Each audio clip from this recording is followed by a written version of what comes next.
Aj, všetko je super. No. Dobre, Lucia. No, mám pri sebe Luciu Reščakovú. Ahoj.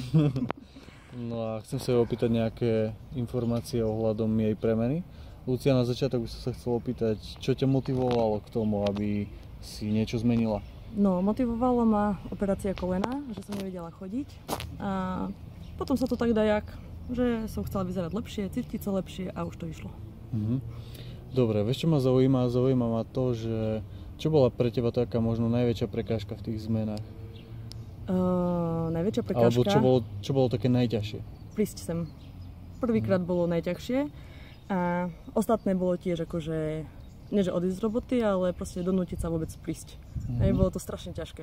A potom už bolo, no a jedálniček, hej, to k tomu sa nevyjadrujem. Ten je strašne ťažký dodnes. Hej, to je... Keď mám chuť na sladké, jem sladké. Jednoducho povedané. Dobre, ale vieš čo chcem vedieť? Keď vravíš, že najväčší problém bolo pre teba prísť sem. Áno. Akú si mala predstavu? Čo ti tak bránilo, čo ťa tak blokovalo? Bola som lenivá, nechcelo sa mi, proste nie. Nevedela som sa donútiť. Ale som stále vedela, že keď mám termín, musím prísť, že raz som to zrušila, že som povedala, že nejdem a bolo to zle. Zase som musela odznova.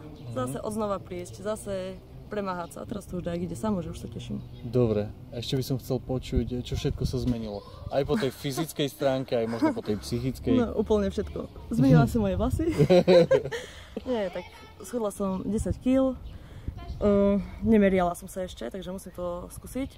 A cítim sa lepšie. Že vraj vyzerám lepšie. Proste. A hlavne to myslenie, že už večer nejem, lebo stále brat povie, treba ti to, potom hodinu makáš vo fitku a tak. Takže jedno s druhým. Hej. Dobre. Ešte by som chcel počuť taký tvoj názor.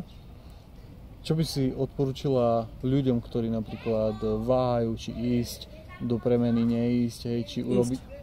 Určite ísť. A hlavne mať dobrú motiváciu, dobrého trénera. To je bolo pre mňa veľké, že makaj, máš na to, dáš to. Ako keby som mala sama, tak nie. Takže za to ti ďakujem. Keby asi nebolo teba, tak... No a tvojej manželky, hej, lebo ona, choď, uvidíš, bude dobre. A už sa teším, proste beriem to hlavne ako psychohygienu. Stále tréningy, že sa už teším. Ďakujem ti veľmi pekne a držím ti palce ďalej. Držím aj ja ostatným palcom. Super.